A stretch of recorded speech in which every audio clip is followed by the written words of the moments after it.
Welcome to another episode of the Sports Sentiment. I am your host, Nick Urias, and we are back once again talking the NFL, the National Football League, the final game of the year in the NFL Super Bowl 59 between the Kansas City Chiefs and the Philadelphia Eagles in New Orleans at the Caesars Superdome. We got the Chiefs and the Eagles. It's a rematch of Super Bowl 57 just 2 years ago, a game that the Kansas City Chiefs won in nail-biting fashion, 38-35, and these two teams square off once again.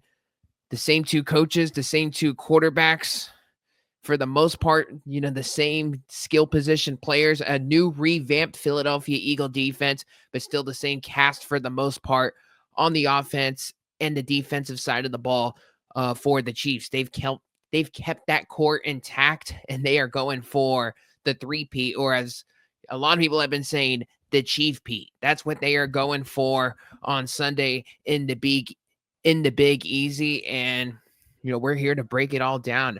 We talked about the NFL during the preseason, and we've been so college basketball heavy that it's been difficult to cover the NFL, but we're here. We're going to talk about it.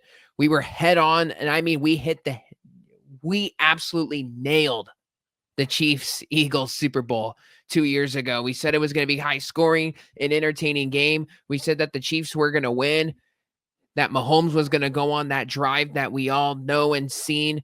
Coaching was going to matter, which ultimately it did, because Andy Reid simply outcoached Nick Sirianni in that Super Bowl 2 years ago. And quite honestly, we could get into it here once again, but the Eagles, you can argue they were the better team 2 years ago when we had this matchup, and I think they are definitely the better team on paper in this one heading in.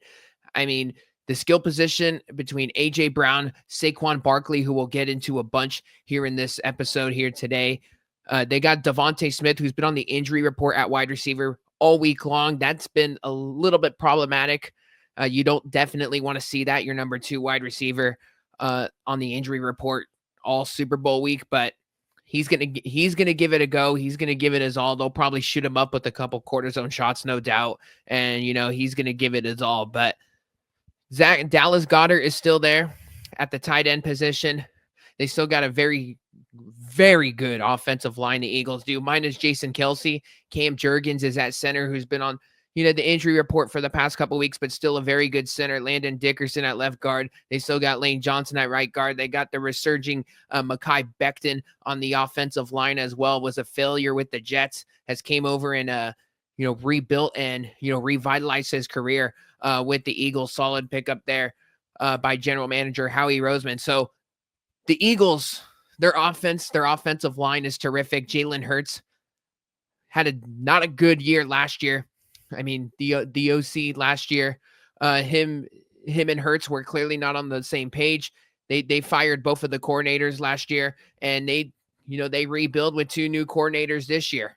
Of course, 2 years ago, they lose both coordinators to head coaching gigs,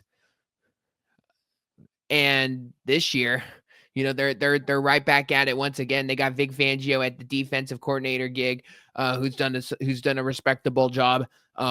More than respectable job, quite honestly. He's leading like a top 5, top 3. You can argue maybe the best defense in the NFL from start to finish this year. And you got Kellen Moore, and I know Kellen Moore's gotten a bad rep for his Dallas Cowboy days, but sometimes you just need to get the hell out of Dallas, quite honestly, and you might just have a little bit more freedom. And he's had more freedom. This is his offense. Sirianni doesn't necessarily get in the way of it. He understands what Hurts is trying to do, all the RPOs, and obviously when you got Barkley at running back, it's going to make your life a whole lot easier, calling plays. But Kellen Moore's done a terrific job. Win or lose, I mean, he should honestly he's not going to even fly out to New Orleans, because he's going to get the New Orleans Saints gig. It's more than likely. We could talk about the New Orleans Saints on another day here, and how bad that they're going to be and how many problems that they have. And that's just honestly the worst gig in the league, but forget about that. Kansas City Chiefs, Philadelphia Eagles. The Chiefs are going for the three-peat, and this is the 5th Super Bowl rematch between two of the same head coaches. We got Nick Sirianni versus Andy Reid. I talked about that, how much Reid outcoached Sirianni just from an X's and O's schematic standpoint. All the red zone stuff. I mean, it was, he just pretty much took him out to the woodshed. Reid did in that game 2 years ago, and in particular the second half, for all the crazy motion stuff that they were doing with Sky Moore and Kadarius Toney and Juju Smith-Schuster, all those complimentary wide receivers. They tore him up there in the second half, and the Eagles really never had a read on what Mahomes and Coach Reid were doing. But fifth Super Bowl rematch between two head coaches, Sirianni and Reid. The head coach who's won the first matchup is 4-0 in the rematches. Now, I'm wearing the Niner shirt right now, old school Niner shirt presently, for all those on the audio listening to this. So I'm a Niner fan, and, we just simply can't beat Mahomes and the Chiefs, whether it's in the preseason, the regular season, or in the Super Bowls. Kyle Shanahan's lost to Andy Reid twice in Super Bowl 54 and 58. And in other recent history, and the Giants and the Patriots, you got Tom Coughlin beating Bill Belichick in 2007 and 2011. So whoever wins the first matchup wins the second matchup. So that's advantage Chiefs, and that's 4-0 when the head coach that won the first Super Bowl, they meet up again. The same head coach wins the second one. So that's a nice little trend that Andy Reid and the Chiefs got going for them. As far as some other wild trends that just favor the Chiefs, and it's more so just from they're not just like funky like Super Bowl trends that it seems like everybody hands out. And I know we all get sucked into the funny ones where the team that scores first loses, or the team that scores last wins, and all that other, and the coin flip. If you win the coin toss, you lose the game. All that funny stuff. I mean, the Kansas City Chiefs, like this is a dynasty just across American sports that is just ridiculous, otherworldly. I mean, we've been watching, all the NFL fans have been watching not only the Chiefs for the past half decade plus, but just this year. And everyone's just thinking, how in the hell do they do it? I mean, they got 17 straight wins in one-score games dating back to last year. They are 12-0 this year in one-score games. So if the game's close, they're winning it. And they've won some games in some ridiculous ways. I've thrown out, just the comparison and the analogy a lot. They're almost like a villain in a horror movie. Like, you got to kill them 9 times, and you got to beat them 9 times in a game before you get them. And nobody's been able to do it. Obviously, in these Super Bowls, Mahomes has only lost one Super Bowl. He's 3-1 lifetime in these Super Bowls, and he's gunning for his 4th Super Bowl ring. He's 17-3 in the playoffs, which is just kind of ridiculous. And his playoff losses, Tom Brady twice in the 2019 AFC Championship game, his first year as a starter, and in Super Bowl 55 and versus Tom Brady when Brady was on the Bucs. And, Brady just took that Chiefs defense, just pretty much mopped the floor with them. And, Brady had his home crowd rallying behind him, but still that was the COVID year and things were weird that year. And, Mahomes was running for his life that game. He didn't have a left tackle, and, things were just squirrely, and, they were never in it. And the other playoff loss Mahomes has is versus Joe Burrow in the 2022 AFC Championship game, which that was a game. It was a day game at Arrowhead. Simply Mahomes and the Kansas City Chiefs just pissed the game away. Like, Joe Burrow went in there and not went toe-to-toe with them, but the Chiefs just were kind of asleep at the wheel, as silly as that sounds. I mean, the game went to overtime, and, Burrow and Evan McPherson, I believe, kicked a game-winning field goal in overtime. The Chiefs were just off that game, and, we're not going to give them excuses. That's one of the very few games that that they themselves would lose. It's not like Burrow beat them that game. He did beat them, but it was more so of the Chiefs getting in their own way that game. I think that's a good way to put it. So regardless, Mahomes is incredible at this time of year in the playoffs and in these Super Bowls. It's ridiculous. But when they got over a week of rest and 8 days of more of rest and preparation, Patrick Mahomes and Andy Reid are 30-4 lifetime. And that speaks volumes. And you know, I think that's important because when you give this team extra time to prepare, look at the opposing team, try to figure out their disadvantages. That's important. And they got Steve Spagnuolo on the defensive coordinator for Kansas City, who is just clearly a household name right now. I mean, this guy's a Hall of Famer. Win or lose this game tomorrow or on Sunday, whenever you're listening to this, and this guy's just incredible for what he has been able to contribute to the Kansas City Chiefs dynasty. If they don't have him, none of this is possible because this Chiefs offense has not been good. I mean, you got Travis Kelce wrapped around Taylor Swift's finger all year long. He's had himself a not a good year to what we've been accustomed to for all these years with Kelce. I mean, their running back position has been all over the place. Like they got Kareem Hunt, coming back from the dead here, and he wasn't even on the roster to start the year. Their offensive line has been good, but they've dealt with some left tackle issues with the young Wanye Morris. I mean, their wide receivers have been all over the place. They pick up DeAndre Hopkins off the streets. Juju Smith-Schuster comes out of nowhere. They got McCole Hardman, running it back 4 years later. Like they just had so many moving parts. I mean, they're without Rashee Rice. He got hurt at the start of the year, like week 2, week 3. And, he's not coming back for this game. So the Chiefs have just kind of been all over the place, yet they just find a way to win these close games. And it's simply because of their defense. Like their defense is just incredible under Spagnuolo. They got Chris Jones. They got George Karlaftis on that defensive line.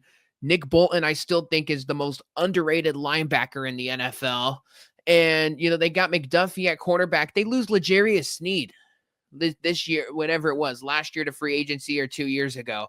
And it still doesn't matter. Like they just replace him with McDuffie, and, they'll let the other cornerback hang and dry and, put him in some decent hope they'll put him in some decent situations. They'll usually get safety help or whatever it may be.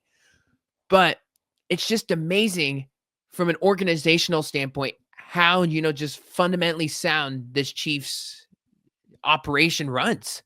Like they could lose free agents and they will always reload. And, they hit on the 3rd round picks and the 4th round picks. Don't get me wrong. Like they find ways to reload, but their 1st round picks, like they're always in the 30, 31, 32 range, obviously, because they're in the Super Bowl every year, but they just always find a way to get it done. Look at Xavier Worthy this year. I mean, the Bills traded him, on draft night and, fall right into the Chiefs' laps. And of course, he's an impact player, scored versus the Bills, of course.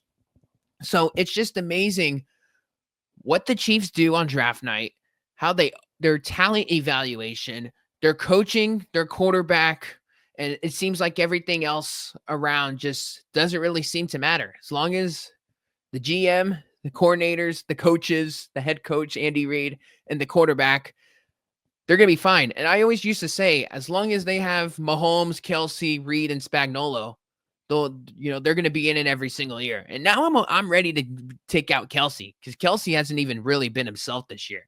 As long as they got, the head coach, the defensive coordinator, and Mahomes, they're going to be in every single year.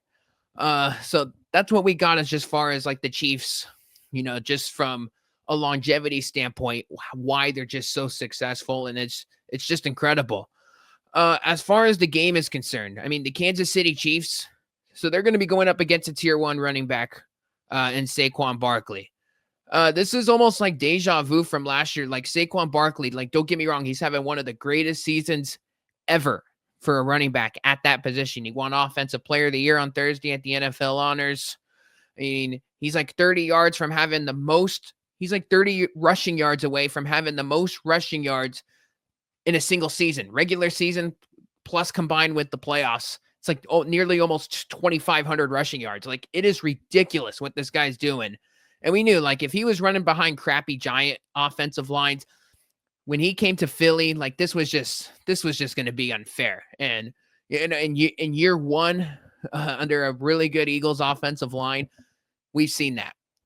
But this almost reminds me of, obviously the Barkley love and, the numbers and his impact, I think is a little bit more insane this year compared to what Christian McCaffrey did last year, but the Christian McCaffrey love fest for the 49ers when the Niners were in the Super Bowl was pretty insane too, because McCaffrey was, just fantasy football league winner, was scoring touchdowns every single week.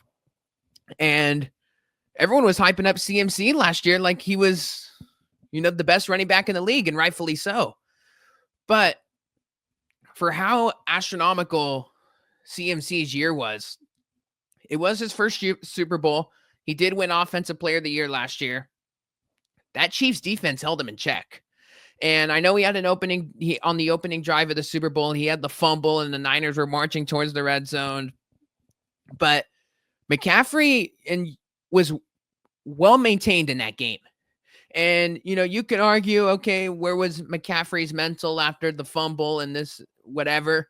Like, we could come up with all the excuses, but still, as an athlete, you got to have a short-term memory. You got to move on to the next play. You can't let that play haunt you. It doesn't matter if it's preseason week 1 or if we're playing in the biggest game of the year in the Super Bowl. And McCaffrey, last year in the Super Bowl, just a tad bit over 3 yards a carry, and his longest rush was 11 yards. And the Chiefs' rush defense, the run defense, it wasn't great last year.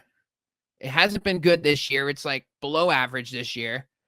And everyone's going to talk themselves into Saquon Barkley. Oh, he's going to win Super Bowl MVP. He's going to take him to the promised land. He's going to have over 150 yards. Don't get me wrong. He's probably going to get in the end zone and score a touchdown. But I think this Chiefs defense is going to maintain him. I think they're going to do enough job. They're going to get the push up front. Cam Jurgens and Landon Dickerson haven't been healthy. Dickerson, and he did not want to tell people what was up on NFL media week when they had the open pressers with everybody. He was keeping the little things hush hush. Cam Jurgens was a little bit more vocal. Oh yeah, I'm feeling better. I'm going to be good to go. Dickerson, I could tell you right now, he's for sure getting a couple cortisone shots because he's been dealing with an injury that I wouldn't be shocked if you're hearing off-season surgery for the Eagles left guard. So Chris Jones and George Karlaftis are going to be, going up against those guys, which I think, as good as the interior of the Eagles offensive line and just that unit as a whole, I think Karlaftis and Jones are going to be able to, blow up the line of scrimmage here a little bit and, and have their way. And I think that's what's going to come into play. And here's the thing, Super Bowl, you got to throw out the numbers, especially with the Kansas City Chiefs. I mean, it's insane. Like, this is a team that you can tell was asleep at the wheel all regular season long. And dare I say, I don't want to compare teams and, cross sports or anything, but they're almost like the Golden State Warriors or like just any like dynasty team in general. Like, it's a long season. They're not going to be fully, focused on every single game, every single week. And, they have the ability to just flip the switch when it matters in the playoffs. And the Chiefs are kind of the definition of that. So you really got to throw the regular season numbers out of the window for them. It's a big game. They're going to come out and play their hardest. And, I think that's going to matter. We talked about how I think Kansas City's going to have their way on the line of scrimmage a little bit and maintain Barkley. Everyone's going to think Barkley goes nuts. I think he does have, the opportunity to go crazy, but I don't think by as much. I think he'll probably have like 20 carries for, I don't know. I don't think he's going to even break 100. It might be like a hot take, but I think that Chiefs defense is going to do a really good job on him. And let's just talk about, just the matchup between Jalen Hurts, Eagles quarterback, and Chiefs defensive coordinator Steve Spagnuolo, because Spagnuolo, his calling card is just defensively that he is going to blitz and bring pressure at the perfect time and when you least expect it. And when they blitz, they bring the entire city of Kansas City. And they do a really good job at getting home free. And even though they might not get the blitz, they will affect the play just enough to have that incompletion. Look at Josh Allen 2 weeks ago in the AFC Championship game. Altered the throw just enough on that fourth down play to secure the victory. And We all know Dalton Kincaid couldn't snag the ball. So that Chiefs pressure, it'll get home free.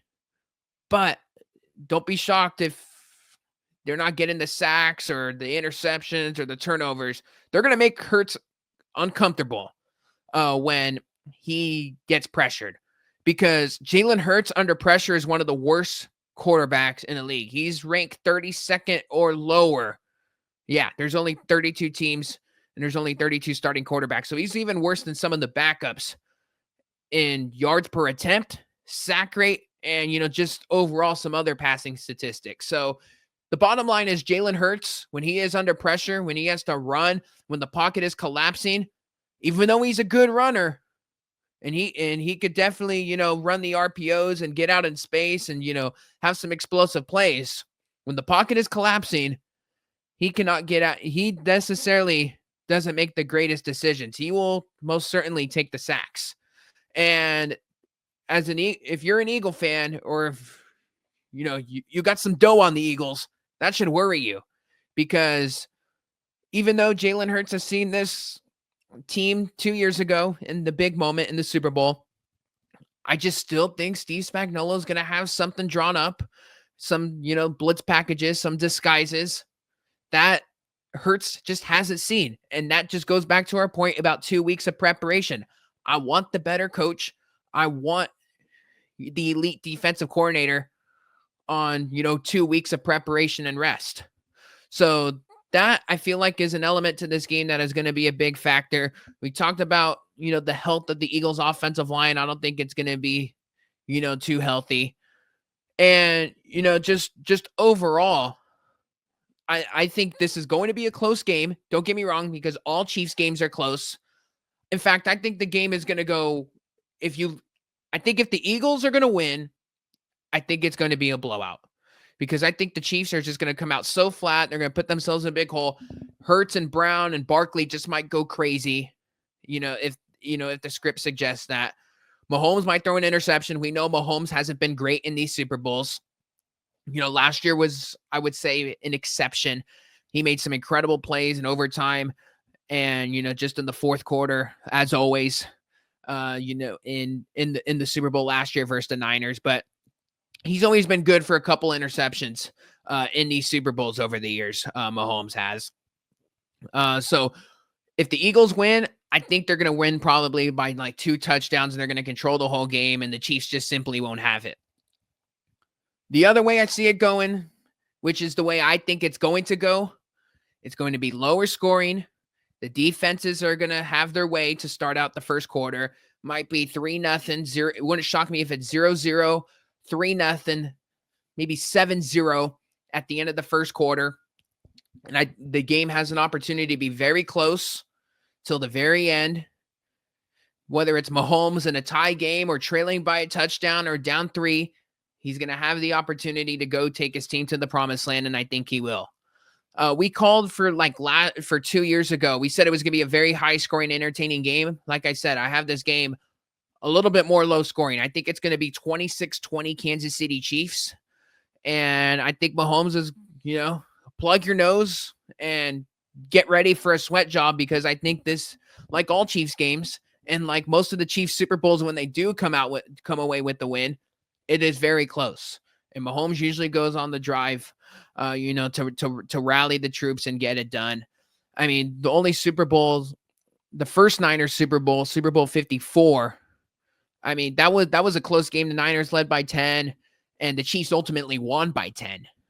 Last year, we all know the Chiefs won in overtime, and 2 years ago, I mean, the Chiefs won 38-35, whatever it was, and Harrison Butker kicked a game-winning field goal. Another thing too, kicking advantage, massive advantage to the Kansas City Chiefs here. I think that could play a big-time element in this game. Like last year, it was Jake Moody versus Harrison Butker, and Moody, for all the bad rep that he's getting now in the Bay Area, last year he had a very good year, and he ended up doing his thing. He has the longest kick in Super Bowl history. What is it, like 55 yards? So as much as last year it wasn't a big, kicking advantage, this year there is.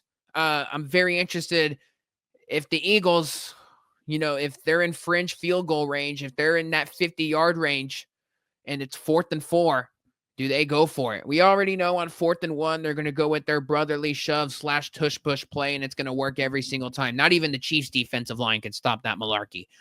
But I do think it becomes an interesting dynamic, and one interesting coaching decision of do the Eagles go for a 4th and 4, let's just say at the Kansas City 35-yard line where it's a 52-yard field goal, because Jake Elliott, Eagles kicker, has not been good from 50 plus. I don't got the numbers in front of me, but just based on, watching Eagles games and the NFL all year long on Sundays, Elliott has not been good this year. And that's kind of surprising because rookie year he was good.